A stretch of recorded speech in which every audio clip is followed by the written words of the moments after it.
Hi, welcome everyone to Indian Debating League Masterclass. This is Economics Masterclass series. Today we'll be covering US dollars, global economy by Sourodip Paul. Just a brief introduction. Sourodip is a world champion 2022, the largest debate tournament in the world. He's also Australian champion and best speaker 2000 at 20, Cambridge MBA, currently pursuing MBA at Cambridge University.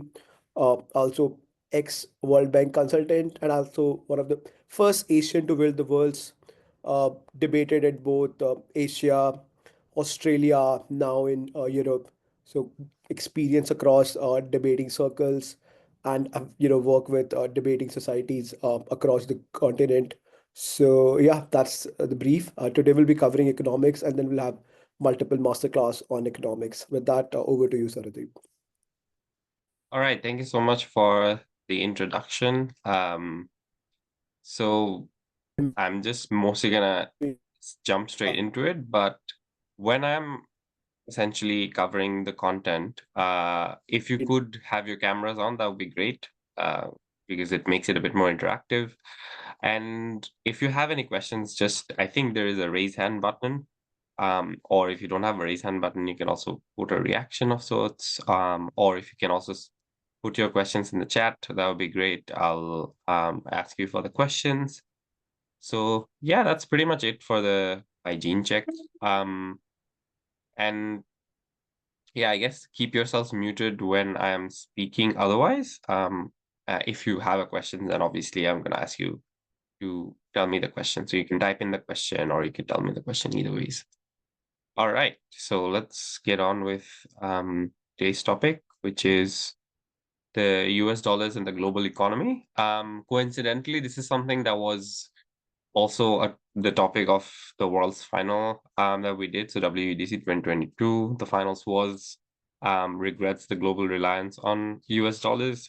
We were in opposition, so we were kind of supporting the global reliance on US dollars. But obviously, this debate itself has different sides to it.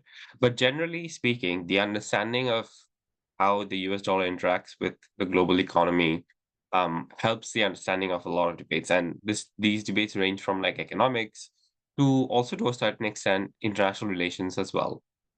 So for example, if you know the US dollar system or the US's ability to control financial assets all across the world helps them sort of put pressure on countries like Russia and Iran when they want to. That's just one example I'm going to discuss.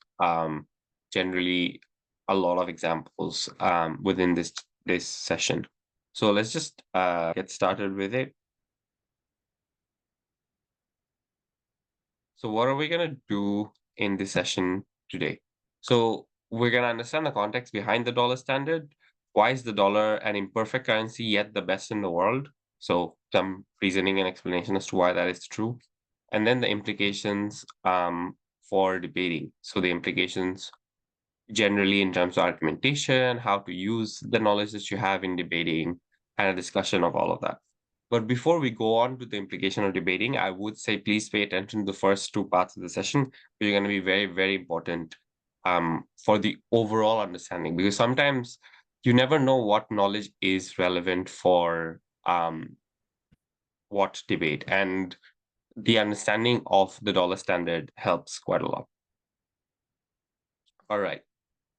So a bit of throwback. Actually, before I move on, does anyone know who the gentleman in the middle is? If you can put in the chats. I mean, I know it's gonna be very difficult, but if anyone knows who the gentleman in the middle is in this particular picture. Is it Winston Churchill? It's not, but that's a good guess. That's a good guess, but it's not. It's rather Winston Churchill's finance minister. Or yeah. Or like depending on what country you're in, it also can be Secretary of Exchequer. The hint is he's one of the most famous economists of all time of the 21st century. Yeah, Siddhant, do you have an answer? I don't think I can make a guess. All right. So this one's John Maynard Keynes. If you've ever heard of the Keynesian economics, the idea of Keynesian economics, his name is John Maynard Keynes, and he's one of the most influential economists of all time. So generally speaking, this is this is a photo that was taken during the Bretton Woods conference. I won't dive too much into what the Bretton Woods conference was, but the Bretton Woods Agreement actually happened in 1944. Coincidentally enough, this Bretton Woods Agreement, or the Bretton Woods Conference rather, happened before the end of World War II, right? Because World War II ended in 1945.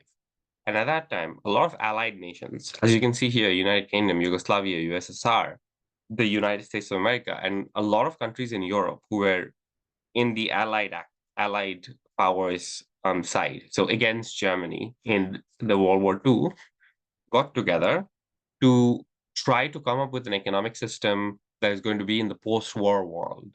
So it's not just that, like what I wrote in the slide, which was that there was a Bretton Woods Agreement in 1944 where the US dollar is pegged to gold, where it was decided that the value of an ounce of gold is going to be 34 US dollars. It's not just that, they also talked about institutions such as the International Bank of Reconstruction and Development, which later on goes on to become the World Bank, and also the International Monetary Fund generally. So the Bretton Woods Conference is in the 20th century probably the most important event in the global economy in the world. So this generally is one of the key conferences ever to happen when it comes to the functioning of the global economy. And as you realize, one of the key things that happened is using the US dollar as a standard for transaction. And they used gold to sort of use, create that standard, because you need to compare the US dollar to something. So for example, generally speaking, the way this works is, say the value of something, say the value of a bottle of water is like 1,000th of a gold, an ounce of gold, then the bottle of water would be priced at 3.4 cents, which is 1,000th of the $34 that you pay for an ounce of gold. And everything else is compared to gold, US dollars, and then converted into a particular currency. So for example, if France is trading with the UK, then at the time the French currency, now the French currency is the euro, but at the time the French currency was the franc, and the British currency was the Great Britain pound. And when converting between them, what would be calculated between them is the value of the US dollar before they trade against each other.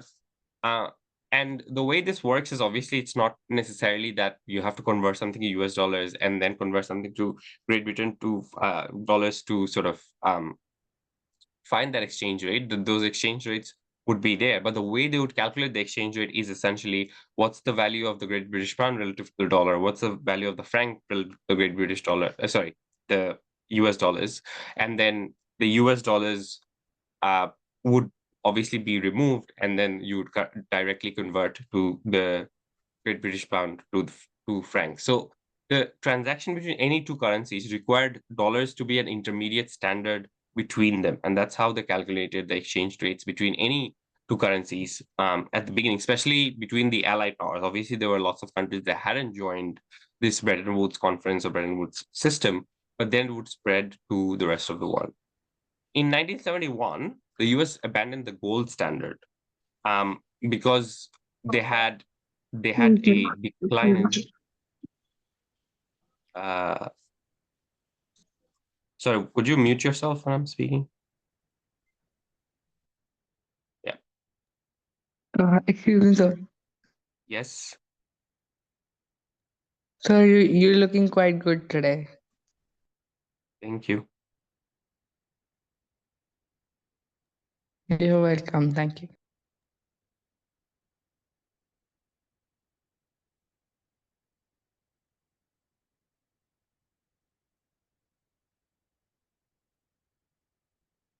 Anyway, so in 1971, the US abandoned the gold standard, which is to say that, remember when I said the US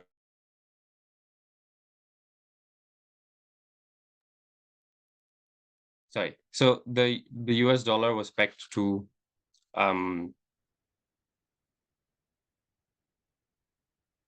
gold. So 1 ounce of gold was $34.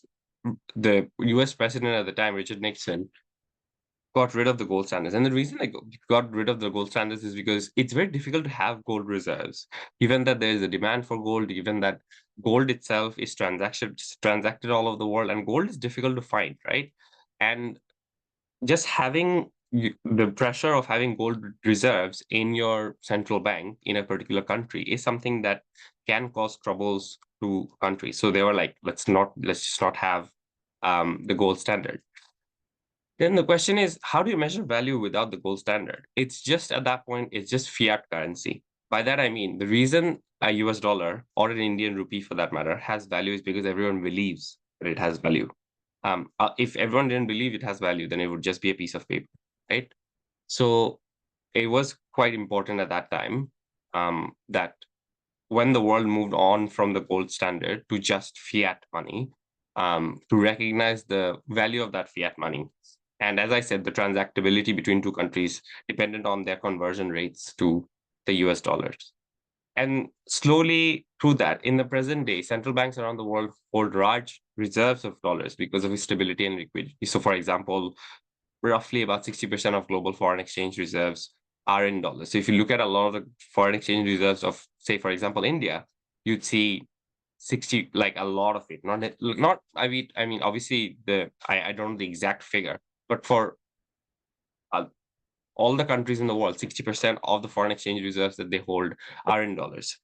Then the question might be, what are the rest of the 40%? It really depends on the country. Like, for example, quite a bit of the foreign exchange reserves in India, I'm sure, is also in the Russian ruble, is also in the Chinese yuan. So some countries like to keep other currencies, or some countries like to keep like the euros or Great British Fund, because euros are transacted between some of the richest economies in the world, in Europe. So regardless of the valuable currencies in the world that are held as foreign exchange in different countries, the US dollar like quite clearly dominates over all of the other currencies.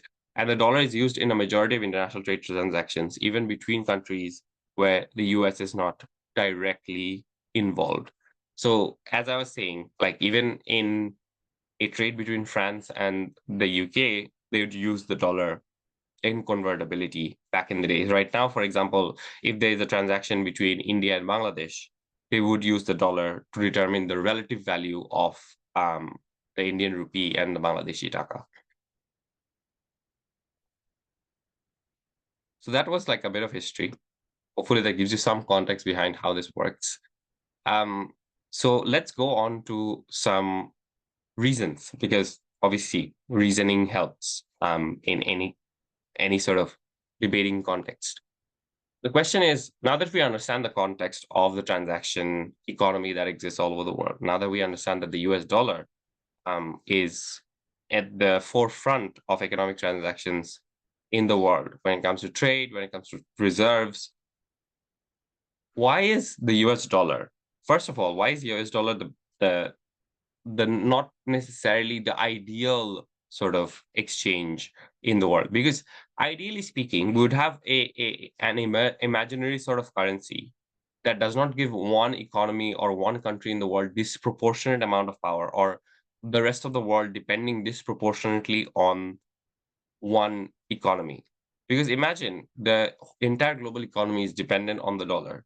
If the dollar crashes tomorrow, which by the way, in the past, dollar has, even though it hasn't had a massive crash, it has had few sort of crashes here and there.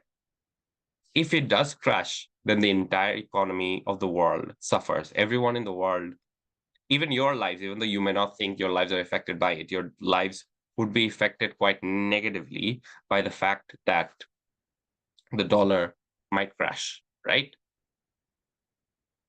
If that is true, then hypothetically, we would need an amazing country to have the global currency standard, right? So if we ideally had like some imaginary country or say some imaginary currency that was perfectly maintained, perfectly sort of used as a value conversion between different currencies, that would be amazing. But we can't do that. So we kind of have to take the next best alternative in the world, and that the next best alternative is the dollar. But let's first look at why the dollar is imperfect, and then we'll discuss why dollar is still the best in the world in terms of the currency. So why is the US dollar imperfect? So we saw this in 2008, right? I can give you a bit of an overview of the 2008 financial crisis because I think it's important for two reasons. Number one, understanding the US financial crisis is always important in debating, especially when you're debating about risks, the financial system, and all whatnot. And number two is the understanding of the US financial crisis gives you sort of some understanding of how it is that the there are different sort of ways in which the US dollar is vulnerable within the global economy, because the US financial crisis kind of showed the fact that the US economy is not necessarily as perfect as a lot of people thought. I have a question that says how currency manipulation changes the price as supply and demand remain the same. I'm going to explain it. I'm going to explain it, I guess, in the next sort of I'm eventually going to talk about trade in a bit more detailed way. So let's keep that question earmarked for trade, but that's a great question. So in terms of the US financial crisis, how did the financial crisis happen and how did it go about? So the way it happened was quite simple, right? Without going into much detail of the technical aspects of the the financial crisis of 2008, I'm going to just explain a few things on the financial crisis. The financial crisis essentially centered around home loans because people were given home loans kind of willy-nilly, right? Because what happened is that the bankers realized that home loans are a great product for making money. How is that so? The way the bank loans work when it comes to homes is a bank gives you a loan against your home. But when a bank gives you a loan, and I'm pretty sure a lot of your parents might have home loans, they check first what your ability is to pay back that loan, right? They check first if you have the ability to pay back that loan, if you have the ability to buy the house, and all of that.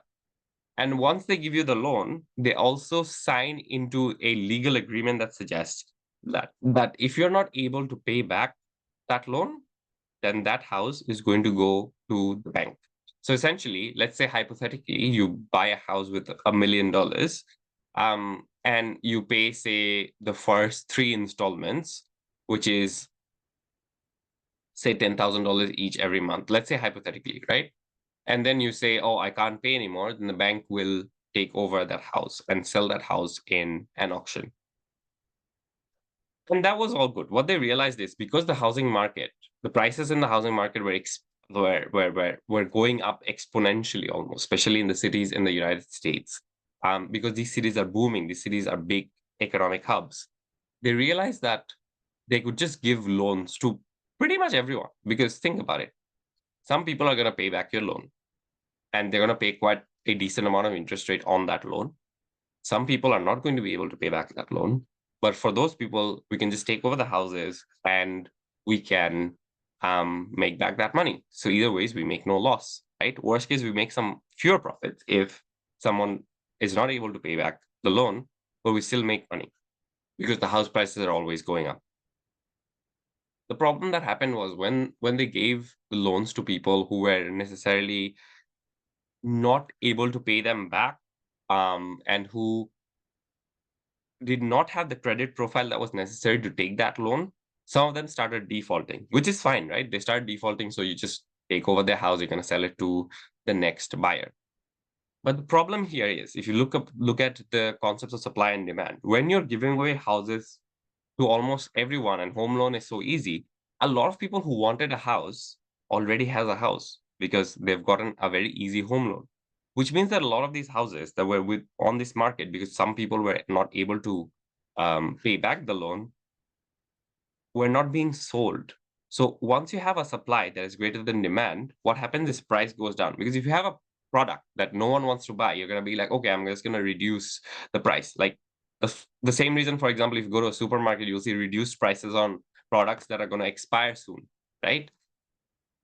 And because of that, the prices went down for houses. Now, that was still fine. Initially, if you make losses on a few houses, that is still fine. Banks have a lot of money. They can still withstand this. But what that created was a knock-on effect. A lot of other people who had that home loan realized, oh, but my house isn't worth that much anymore. If I paid $1 million, I didn't pay $1 million. I paid some amount of the down payment. But if I took a loan of $1 million for a house that is now only $700,000, why should I pay back the entire $1 million loan? And a lot of other people started defaulting as well. And that put pressure on the housing prices, and that made sure that the housing market truly crashed and the prices went down. So a house that was worth $1 million now is worth maybe like 400,000, which is a massive loss for the banks. The problem was it was not just the banks that were in it. First of all, if banks crash in a country, that's already bad enough. But the banks involved a lot of other entities within it. The banks involved the investment banks. They were like, oh, investment banks, you can have a cut of this profit if you buy some of these products from us, some of these loan products from us. You can make money out of home loans. They also involved the insurance industry. They said to the insurance industry, if you can insure the prices of houses for us, you can also get a cut from the profits. And the insurance industry was like, yeah, sure. Nothing's going to happen in the housing market. It's not going to crash. So we're just going to insure you. And then when the market crashed, they went back to the insurance companies and they were like, can we have the money for the insurance, because you insured the house prices and now the house prices are going down. And the insurance companies were like, but we don't have that much money. We don't have the amount of money that's required to insure you against house prices of that many houses that are right now on sale because of the home loan practices that happen. And at that point in time, it was inevitable that a financial crisis would happen. As you can see in the picture, it says Lehman Brothers, which was one of the biggest investment banks in the world, which is involved in the whole financial crisis that went bankrupt. And therefore, a lot of people, like these two gentlemen here, lost their jobs after the 2008 financial crisis. What I wanted to show through this is that if you have a look at this, obviously the banks made a lot of mistakes. At the same time, the US economy and the US government was also at the same time facilitating the sale of these houses. They were making sure that people could get home loans quite easily. So the US government, both knowingly and unknowingly, contributed to that crisis. So this crisis was a systemic one. This crisis showed the fault lines going through the US economy. And once that happened, the value of the US dollar crashed, right? Because people were like, oh my God, the US economy is not doing great. When any economy does not do great, the value of the currency of that economy crashes. Then the question is, why does that happen? That happens because why is there a value of the currency? Because people want to buy that currency, right? Why would people want to buy that currency? People would want to buy that currency if they want to invest within that country. So for example, the Indian rupee would be strong if people wanted to invest in India, because foreigners, say for example, foreigners from Germany would want to buy the Indian rupee and then invest within India, because within India, you cannot invest with US dollars, you need Indian rupee. And then it would be strong. The opposite happens if that economy is going through a crisis. If India was going through a financial crisis or any other crisis of that sort, people wouldn't want to invest in India. And therefore, the value of the Indian rupee would go down. This is a simplistic explanation. Of course, there's different factors as to why currency prices go up and down, but that is one of the reasons why the currency prices go up and down. At that particular point in time, the US dollar had crashed.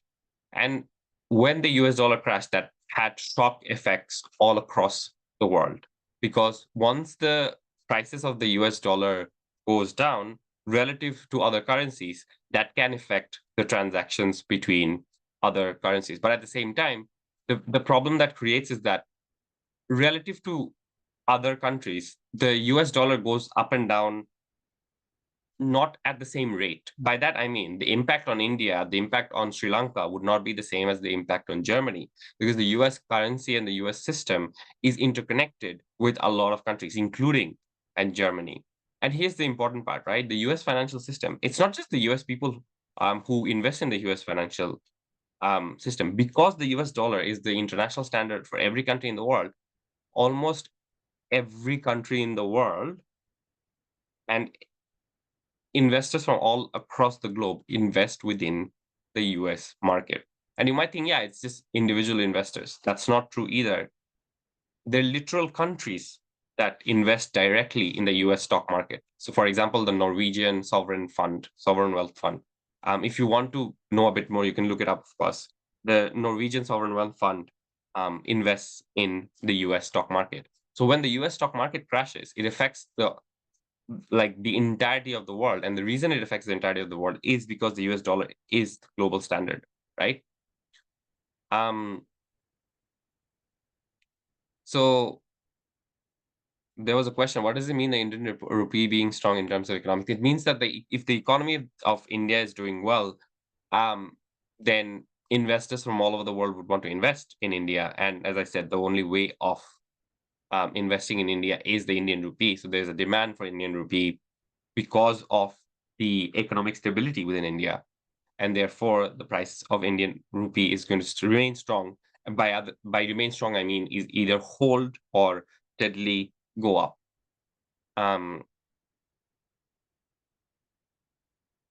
There's a question in my direct message that says, so if presuming two major countries are having a war, say the US and Britain, would have their countries' face fall in the currency value, or would it still be stable for a bigger country such as America? If they were in a war, then yes, the economy would crash. Depending on the kind of war, though, however. Like, for example, the US invaded Iraq in the early 21st century. I think it was about 2004. That didn't really have put a damper on the US dollar because US was not being attacked. US was attacking another country, right? So it depends on the dynamic of the invasion of the war, so as to speak. So yeah, that's essentially why the US financial system can be sort of weak in some cases. However, as I discuss the imperfection of US dollar, I'm going to discuss as to why it's not that big of a problem. The reason still it was not that big of a problem is a fewfold. Number one, the US was able to almost immediately bounce back from it. So whether it be providing bailouts to banks and other financial institutions and other companies within the country, in one way or the other, US was able to bounce back from the financial crisis, right? And there were a few reasons why they were able to bounce back from a financial crisis. Number one, the financial system, even though yes, there were loopholes, the regulations were not great, the government didn't do well enough job of regulating it, was still an extremely strong one. The financial system in the US is still an extremely strong one. I'm going to explain this later in the next slide. But generally, the US financial system is a very strong one, and it bounced back almost immediately. The second thing is the US dollar being the global reserve and the whole of the world economy relying on the US kind of gives the US a superpower, which is that the US then is able to do things like print more money, which, by the way, is a complicated economic concept. If any other country did it, it would cause a lot of inflation within the economy. When the US does it, it also causes some inflation within the economy, but not as much as it does for the rest of the world. Therefore, when the US needs extra money to spend behind things like crises, etc., they're able to do it with fewer consequences, not no consequences, but fewer consequences than the rest of the world. And the reasoning behind this is the rest of the world has a vested interest in maintaining the strong value of the US dollar. So even if they printed money, the value of the US dollar would not go down. When any other country, say India prints money, the value of the Indian rupee goes down because there's more supply of Indian rupee almost artificially within the market, that supply was not called for, right? And that causes the value to go down. And when the value goes down, inflation happens. Why does inflation happen in that particular case? It's because when you're buying products from the market, then you're trying to use the Indian rupee to buy products from all over the world. It's not just Indian products that are there in supermarkets in India. It's products from all over the world, starting from agriculture products to like chocolate and whatnot. If the value of the Indian rupee goes down, then the value of products coming in from other countries as a relative to the Indian rupee goes up, right? So what do I mean by this? If $1 equals 60 Indian rupees, then you can buy a piece of chocolate that is in the US that sells for $1 for 60 rupees. But if $1 is 65 Indian rupees, then that same piece of chocolate becomes 65 Indian rupees, which causes inflation. Inflation is just the increase in prices of the same product year on year, right? And inflation is a problem because oftentimes wages and people's ability to buy those products remain same or similar, but the prices go up, which means that you become poorer. So the value of 1,000 rupees 5 years back was better than the value of 1,000 rupee now. But for someone whose salary has not changed from 20,000 rupees from 5 years, that person has lost because of inflation. That person is going to be affected quite highly by inflation. So having said all of this, the US is kind of immune from some of these problems to a certain extent because of the strength of the US dollar. And over the years, the US debt has also increased. Now, the concept of debt is also a bit of like a complicated one, but I'll try to explain it as simply as I can. When a country takes on debt, it has an obligation to pay back that debt, right? And that usually puts some pressure on the currency. And the reason it puts some pressure on the currency is a fewfold. Number one is when a country takes a loan, say, for example, Sri Lanka taking a loan from China, which, by the way, resulted in the bankruptcy of the entire Sri Lankan economy. When Sri Lanka takes loan from China, it has an obligation to pay it back. It has an obligation to pay it back with interest. So, but the Sri Lankan economy does not have as much Chinese yuan. What it does is it converts the Sri Lankan rupee into something and then it pays the loan back, which means that getting a loan puts pressure on the domestic currency of that particular country. However, when it comes to the US, it doesn't have to take a loan in other currencies. Obviously, it has reserves of some other currencies, but it doesn't have to take a loan in other currencies. It can borrow in its own home currency, which gives them a massive advantage in this particular case. How does that advantage occur? The US dollar relative to the rupee, if you Google right now, 1 USD equals to INR, you'll see that the graph goes up, right?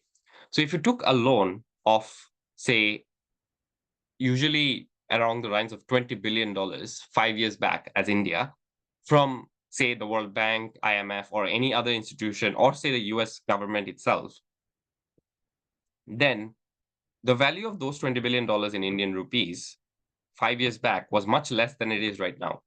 So you're not only having to pay back the main principal, which is $20 billion, on top of it, the interest rate, whatever it is, 2%, 3%, you're also having to pay a premium because of the fact that you're converting the currency and the value of a currency has gone down over the last 5 years. That third factor does not exist when it comes to the US economy. They just have to pay the principal, they have to pay the interest rates, and that's it.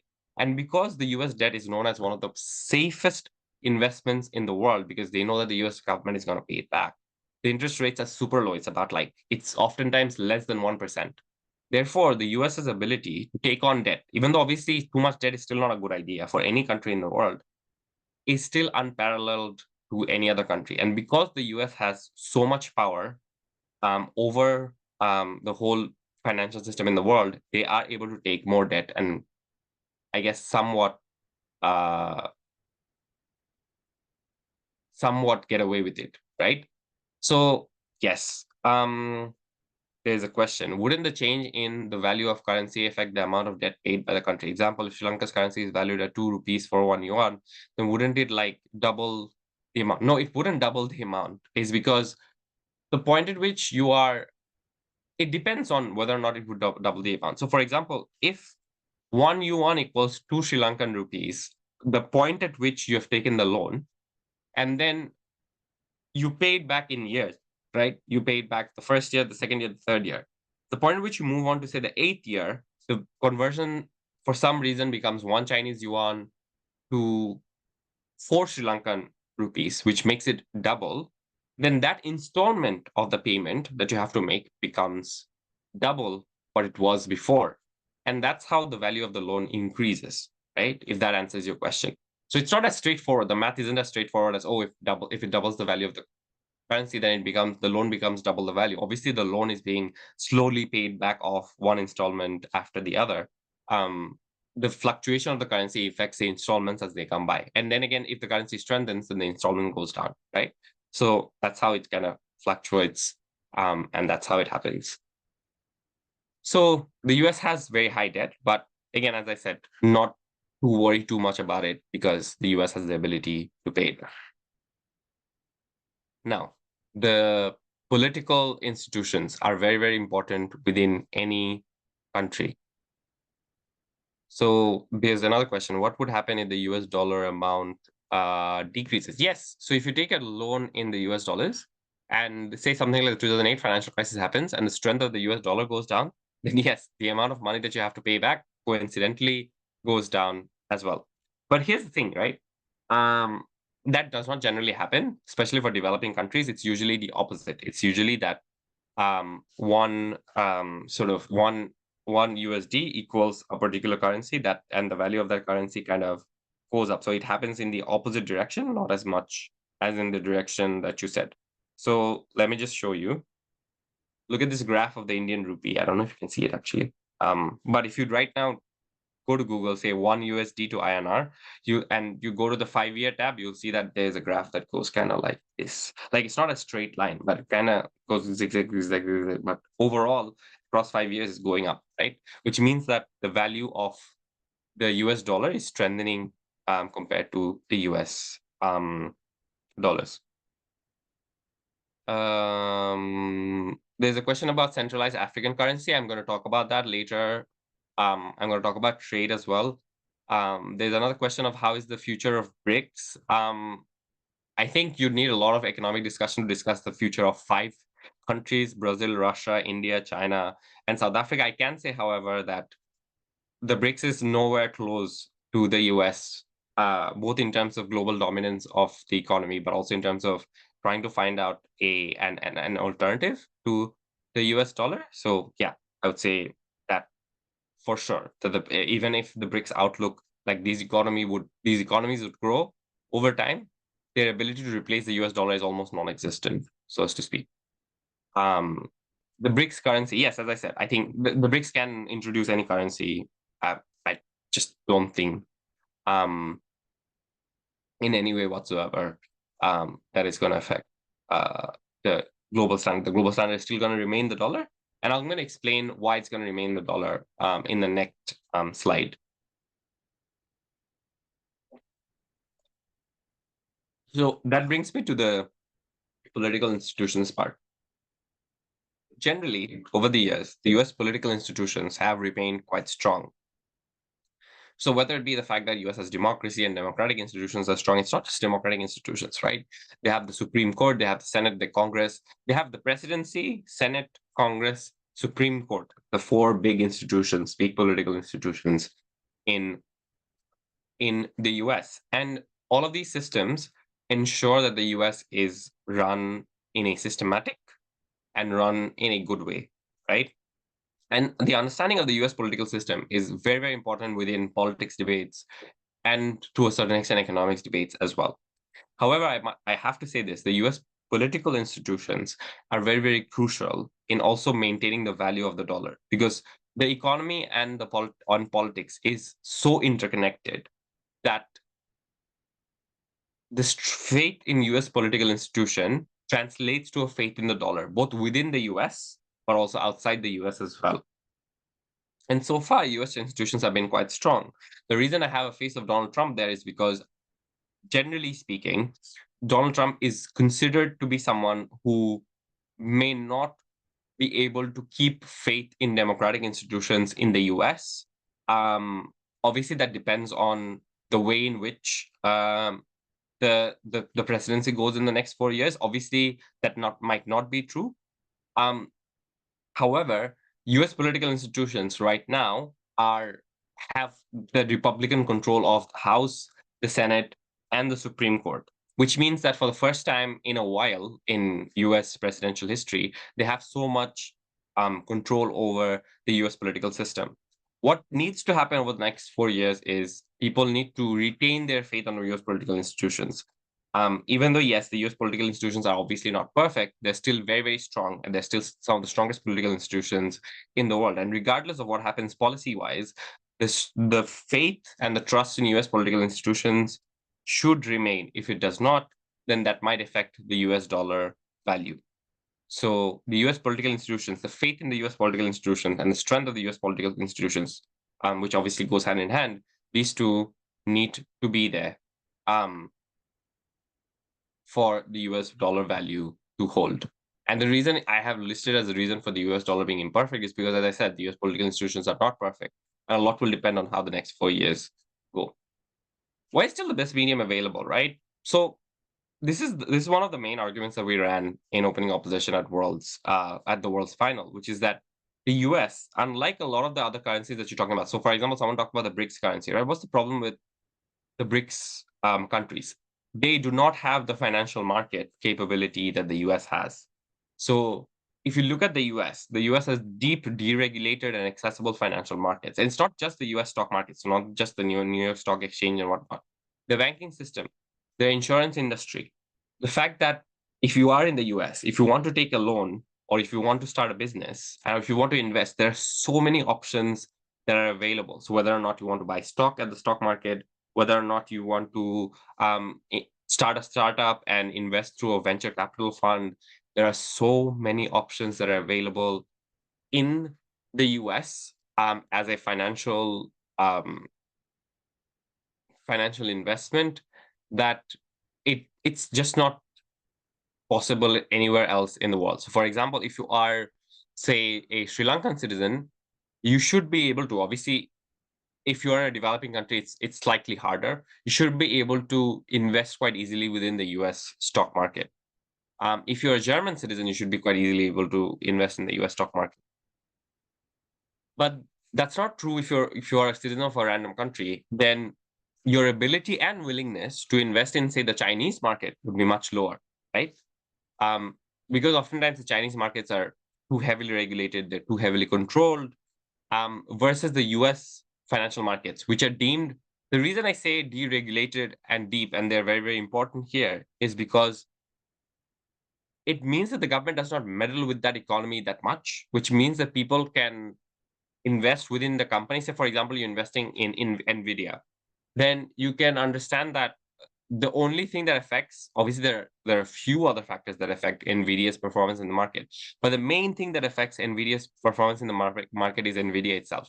So if the product that NVIDIA is selling, so for example, chipsets, right, that go within computers, if that product does well, then NVIDIA is going to make you that money, right? The money that you want. And NVIDIA has been making a lot of people a lot of money because prices of NVIDIA has been going up in the past 3-4 years. That's just one example of the US stock market working for the average investor, working for the average company, in terms of both the company's ability to raise money, but also the investor's ability to invest within the company and make money out of it. There's literally no other place like the US to invest. Is there a perchance of a possibility of cryptocurrencies being one of the safest and strongest currency mediums, such as big? So some people say that it is. I almost very heavily disagree with it. And the reasoning behind this is any currency requires a government to back it up, a government to guarantee the fact that the government will maintain the value of that currency. Like if you wanted to buy bread for 10 rupees tomorrow from the retail shop that is close to your door, the government guarantees that that 10 rupee note has a value, and therefore you give the shopkeeper 10 rupees, you get that, right? Nobody guarantees the value of cryptocurrency. Nobody values the value of any cryptocurrency in the world. They are not backed by the government. There's some exchange, obviously, between the US dollar and Bitcoin that exists within the market, that exists only because the market believes so. No government guarantees the value of Bitcoin. And the way in which the Bitcoin comes about is also not like the most economically sound way. It happens because there's Bitcoin mining and you create it through a computer and whatnot. Whereas when it comes to the dollar, obviously the US government can print it, but once the US government is printing it, the US government is also guaranteeing the value of it in one way or the other. The government participates within market transactions. The creator of Bitcoin, first of all, there is no creator of Bitcoin. Or the way in which the Bitcoin is produced, they do not participate in the market the same way that the US government or any other government does in the world. And therefore, if you ask me, then there is no chance that Bitcoin or any other cryptocurrencies are going to replace fiat currency, which is backed up by any government in the world. That's first. Secondly, I don't think it should either, because as much as you do not like governments all across the world, they're still necessary. And given that they're still necessary, removing the government as an intermediary is going to be quite difficult. And as going back to the previous example, if you went to the shopkeeper tomorrow and said, I will give you 1 Bitcoin in exchange of bread, they'll just laugh at you and kind of throw you out of the shop, right? Even though the value of 1 Bitcoin is actually much more than 10 rupees, because they don't believe that the Bitcoin has value. A lot of these people don't believe that Bitcoin has value. Currencies have value, as I said initially in my introduction. Currencies have value because everyone else believes that they have value, and the government guarantees it. In Bitcoin, yes, a lot of people do believe that Bitcoin has value, but there's no guarantee for us. That's why you'll see a lot of crypto scams happening, because some people believe that there's value in the cryptocurrency, but then it ends up being a scam. So when the biggest economy in the world is guaranteeing the value of a particular currency, that has a lot of value. And the US does not only that, the US being, again, the biggest economy in the world means that it has a massive domination over global trade, starting from like the most basic products in the world to the most sophisticated products in the world. So the US actually has a massive agricultural industry and a massive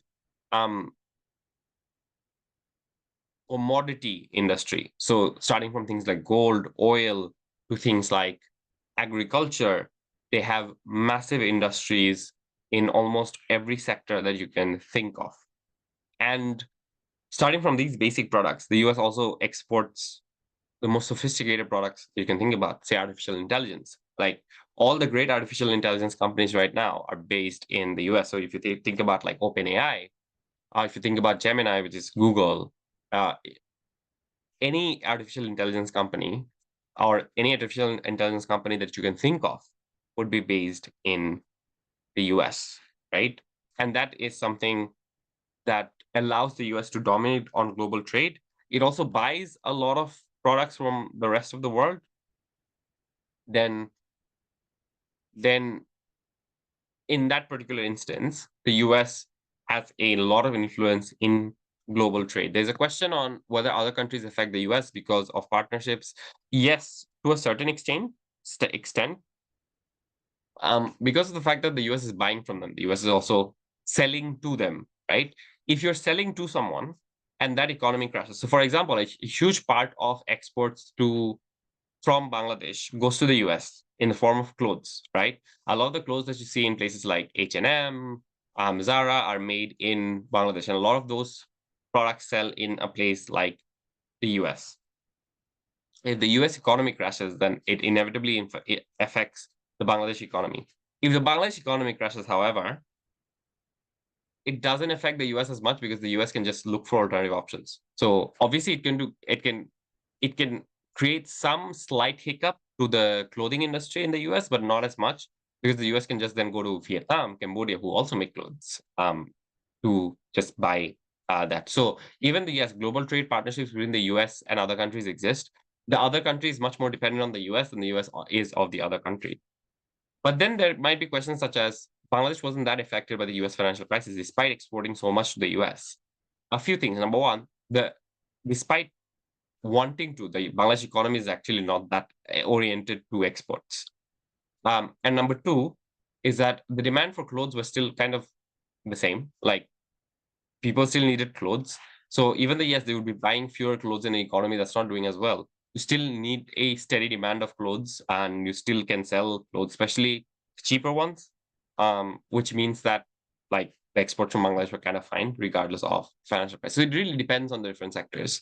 And yeah, someone asked if it would affect certain sectors and not the economy as a whole. If you have a trade war going on, like the one that with China that spans across multiple sectors, then it'll affect multiple sectors. But other than that, it'll affect only a few sectors that is relevant. So yeah, there's a global trade domination of the US overall because of the size of the economy, because of the way in which the economy operates. But if you think of generally the US economy is genuinely, even though a lot of the idealism around the US economy has shattered over the past like decade or so, it's still the strongest economy in the world. It's still the land of opportunities, right? It's still the place where if you have a startup and that wants to make a global impact, that's the place where you want to build that startup.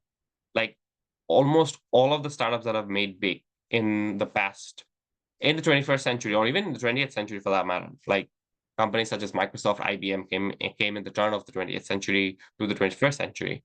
A lot of the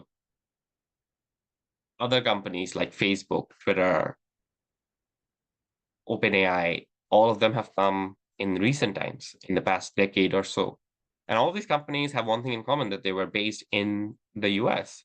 If you think about any other technology company, if you think about Dell, if you think about Apple, all of them are based in the US. And there is a reason that they are able to do so. Number one is because they have that deep financial markets that is able to finance these startups. Because it can be difficult to finance a startup, right? You're trying to finance a startup. You don't know if it's going to turn out like Apple. You don't know if it's going to turn out like WeWork, which, long story short, lost a lot of money.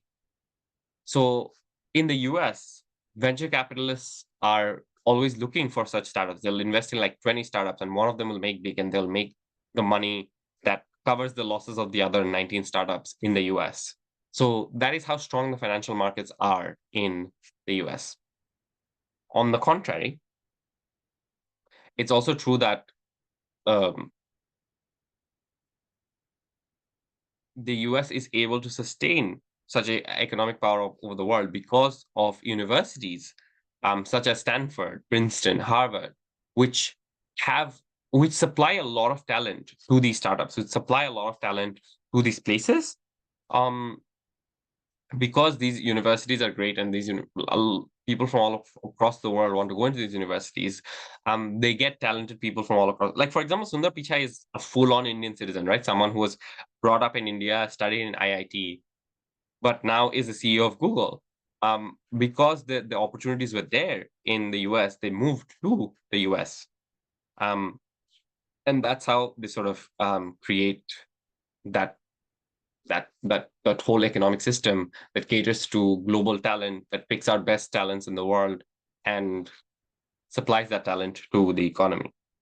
Someone asked a question of how do countries like those in the Middle East, basically nations that have some inherent resources, while come into the context of global economy? Very good question. So long story short is that they have a lot of power within the global economy because the supply of oil and the demand of oil, despite the best efforts to move on to other alternative forms of energy, oil still dominates a huge part of the global economy. So whether it be because cars need oil, or because ships need oil, and ships are a huge part of global trade. So countries like the Middle East, and they call it petrodollars, have a lot of foreign currency reserves simply because of the fact that other countries would be giving them currencies that they can then just store. So for example, if you're buying oil from, say, Saudi Arabia or Qatar, they wouldn't be accepting your home currency. They're not going to be accepting Indian rupees as a means of exchange. They're going to be accepting the US dollars as a means of exchange. So what you're doing is you're converting INR into US dollars, and then US dollars, you're paying that US dollar to the Saudi Arabian or whatever the other country that you're buying it from is. And then Saudi Arabia is either keeping that US dollar or selling a part of that US dollar in exchange of their own currency, and then investing it within their own country. So they have lots of foreign reserves, and they have a lot of money because oil is of high demand, and oil is one of the most important resources in the world, even with attempts to trying to move on from that. that's how they sort of fit into the context of the global economy. They have a product that everyone else wants. When you have a product that everyone else wants, you have a massive control over global trade and whatnot. Can the Asian Development Bank issue a common currency like of Indian rupee or Chinese yen? Unfortunately not, unless of course, that's a good question. Unless of course the countries come together and say, hey, we now have a common central bank and we have that common currency. Guess what that is called? That's called a common currency, and that exists. And the biggest example of this is the euro. So Germany doesn't have its own currency. France doesn't have its own currency. Neither does Greece or Portugal or Italy. They have all agreed to come together, form a central bank, and create currency. Development banks don't have the same power. Development banks are there to just loan out money to governments who need it. Governments, multiple governments, need to agree between themselves to create a central bank, and only central banks can issue currency, not development banks. However, there was also another question, which was, do we need the US dollar all the time for global transactions? In the vast majority of cases, yes, you do. And the reasoning behind this is that companies just do not companies, countries just do not have the bandwidth or the capacity to trust another country or directly try to peg their currency value against another country and say that that's fine, we're going to accept your currency as the medium. Because why would Saudi Arabia, for example, rely on Bangladeshi taka? Because the Bangladesh economy can collapse at any point in time. The Saudi Arabian government is just going to be like, no, give us dollars, because we know that the value of dollars is going to hold. What's the point of me buying Bangladeshi taka? The value of Bangladeshi taka might not be the same in 1 year or the other. So there's no point in doing that, right? So that's why the US dollar is very, very important in those particular cases. However, there are exceptions. For example, because of the US ability to put pressure on the Russian economy and put sanctions on the Russian economy, Russia doesn't have access to a lot of the dollar reserves that Russia did, which means that when conducting trade, Russia has to use other channels. And in the most recent times, India and Russia have traded between themselves in their own currency, so directly Indian rupee to the Russian ruble, because they both agreed that they're going to respect that. So India was like, yeah, we're fine having Russian ruble, and Russia was like, yes, we're fine having Indian rupee. So they circumvented the dollar and they created an exchange system between themselves. That can happen as well. Super exceptional, though. As I said, why would some other country believe that the currency of, say, Cambodia or Vietnam has inherent value compared to the US dollar? So why does the Chinese yuan not so strong like the US dollars?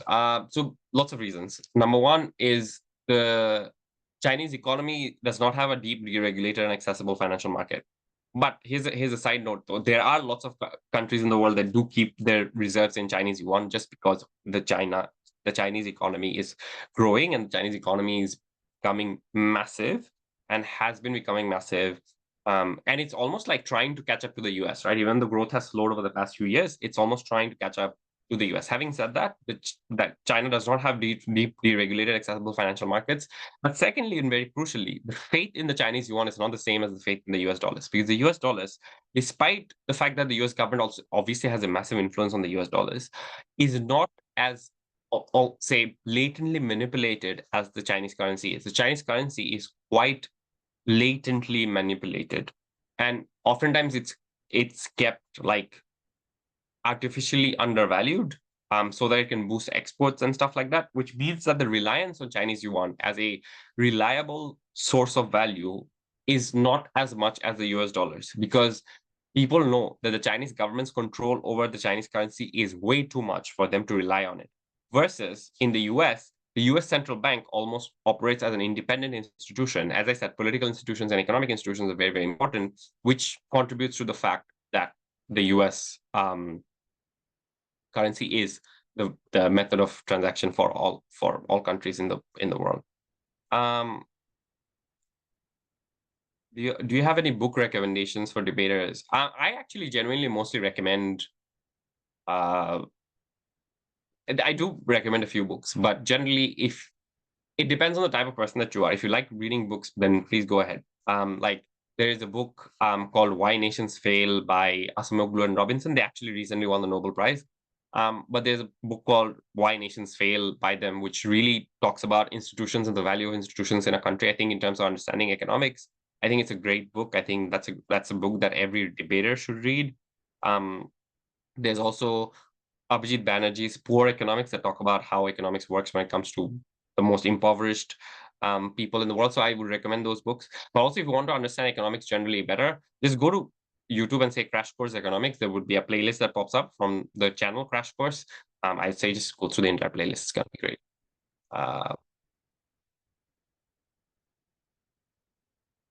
Right. So I still have a few parts, even though we're kind of running over time. So I'll just go through them as fast as I can. If debates involve the U.S. economy, strategic to portray U.S.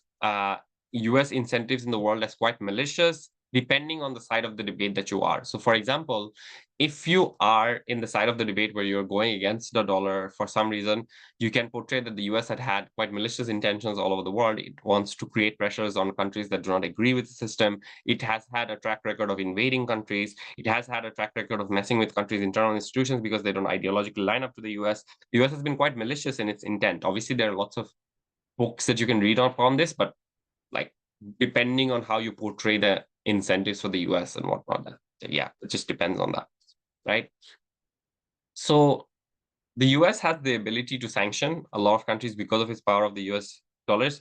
So it was just able to freeze parts of the Russian reserve, and it's able to say that if you're a country who's trading with Iran, then we won't be trading with you. Obviously, it cannot do that to all the countries. Strong countries like China can still get away with trading with Iran. Even India does a bit of trade with, well, obviously Russia quite a bit, but Iran as well. But unless you're a big country, then your ability to do trade with Iran is limited, because if you do, then the US is not going to trade with you, and you don't want to lose US as a trading partner. So the US's ability to sanction any other country is massive and disproportionate. And it has obviously something to do with the US dollar, but also US's geopolitical positioning as the ally of the most important nations in the world. So other big nations all follow the US when it comes to allyship in the world. And because of the US dollar dominance, the World Bank and the IMF, even though IMF is headquartered and somewhat based in Europe, it still uses the US dollar, and so does the World Bank in denominating loans. The World Bank and the IMF has a massive ability to control economic policy all over the world. And the reason behind this is very simple. When the World Bank or the IMF gives any other country loans, they give conditional loans. By that, I mean, the IMF is going to be like, yeah, we're going to give you a loan, but you have to follow these conditions. So you have to follow things like, oh, you have to remove subsidies in this particular industry, etc. The question might be, why do they want countries to remove subsidies? Is because subsidies make global trade anti-competitive. So, for example, if a country is subsidizing a particular product within that country, then it's unfair, right? So if India is subsidizing its farmers, say, but Bangladesh is not, then Indian farmers' ability to compete with Bangladeshi farmers, given that there is a common market between them, is going to be disproportionately bigger, right? But despite that, obviously, a lot of countries in the world subsidize agriculture, and the IMF often asks countries to remove things like fuel subsidies, which are obviously quite debated. I would say Google some of the things like IMF fuel subsidy, the World Bank policies, etc. That gives you a bit more idea about how they work. I think that's crucial as well. And trade and currency are a huge part of the the discussion of like international currencies, the US dollar, etc. Having said that, when it comes to things like trade and currency, I do have a document that I can share with you guys, which is essentially like is a case book of sorts for two debates. One is the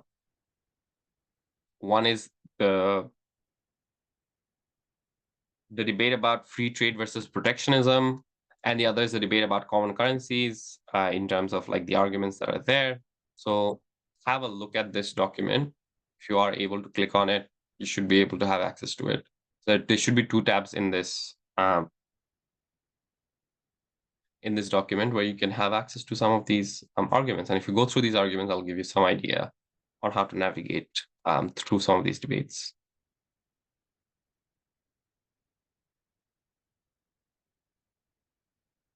So yeah, with that being said, I think it's time to close to. I think I went over time by a bit, but yeah, we are done. Hopefully, this is going to help you. And as I said, in terms of resources, you should be able to